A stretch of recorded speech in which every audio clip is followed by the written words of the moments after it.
Heading: Personal Appearance of the Evangelist. Subheading: Personality of the Evangelist. From the light I have had, the ministry is a sacred and exalted office, and those who accept this position should have Christ in their hearts and manifest an earnest desire to represent Him worthily before the people, in all their acts, in their dress, in their speaking, and even in their manner of speaking. Our words, our actions, our deportment, our dress, everything should preach. Not only with our words should we speak to the people, but everything pertaining to our person should be a sermon to them. Testimonies, Volume 2, pages 615, 618, 1871. Subheading: Souls Lost Because of Carelessness. A minister who is negligent in his apparel often wounds those of good taste and refined sensibilities. Those who are faulty in this respect should correct their errors and be more circumspect. The loss of some souls at last will be traced to the untidiness of the minister. The first appearance affected the people unfavorably because they could not in any way link his appearance with the truths he presented. His dress was against them, and the impression given was that the people whom he represented were a careless set who cared nothing about their dress, and his hearers did not want anything to do with such a class of people. Testimonies, Volume 2, page 613, 1871. Subheading: Taste, Color, and Fit. Some who minister in sacred things so arrange their dress upon their persons that, to some extent at least, it destroys the influence of their labor. There is an apparent lack of taste and color and neatness of fit. What is the impression given by such a manner of dress? It is that the work in which they are engaged is considered no more sacred or elevated than common labor, as plowing in the field. The minister, by his example, brings down sacred things upon a level with common things. Testimonies, Volume 2, page 614, 1871. Subheading: Choice of Colors. Black or dark material is more becoming to a minister in the desk. It will make a better impression on the people than would be made by a combination of 2 or 3 different colors in his apparel. Testimonies, Volume 2, page 610, 1871. Subheading: Propriety of Dress and Behavior. In dress and behavior, we are to reveal propriety. Never are we to be slack or untidy in our appearance or our work. Letter 49, 1902.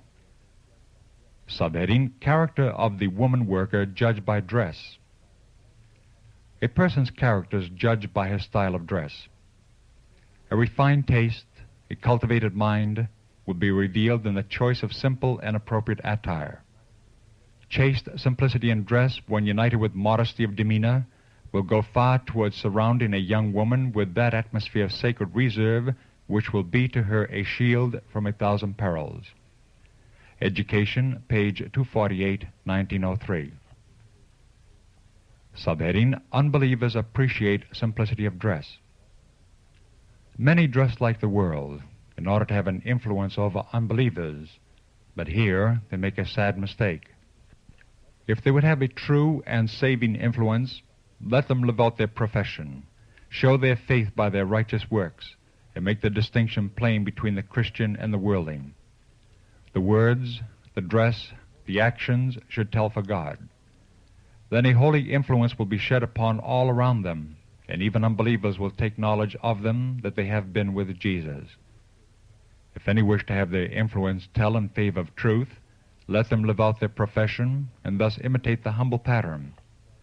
Testimonies, Volume 4, pages 633, 634, 1881. Subheading: Pride of Dress, Stumbling Block to Unbelievers.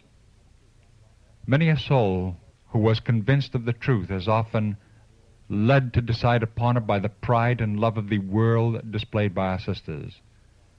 The doctrine preached seemed clear and harmonious, and the hearers felt that a heavy cross must be lifted by them in taking the truth. When these persons have seen our sisters making so much display in dress, they have said, "This people dress fully as much as we do. They cannot really believe what they profess, and after all, they must be deceived, If they really thought that Christ was soon coming and the case of every soul was to be decided for eternal life or death, they could not devote time and money to dress according to the existing fashions. How little did those professedly believing sisters know of the sermon their dress was preaching. Our words, our actions, and our dress are daily living preachers gathering with Christ or scattering abroad.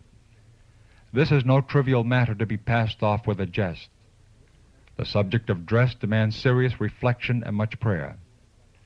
Many unbelievers have felt that they were not doing right in permitting themselves to be slaves of fashion.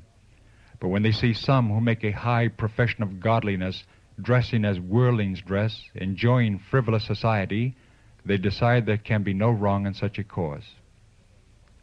Testimonies, Volume 4, page 641, 1881. Subheading, Simple attire will not embarrass poor. Our clothing should be plain and simple, so that when we visit the poor, they will not be embarrassed by the contrast between our appearance and their own. Gospel Workers, page 189, 1915. Subheading, Dress befitting sacred profession. Carefulness in dress is an important consideration. The minister should be clothed in a manner befitting the dignity of his position. Some ministers have failed in this respect. In some cases, not only has there been a lack of taste and of orderly arrangement in the dress, but the clothing has been untidy and slovenly.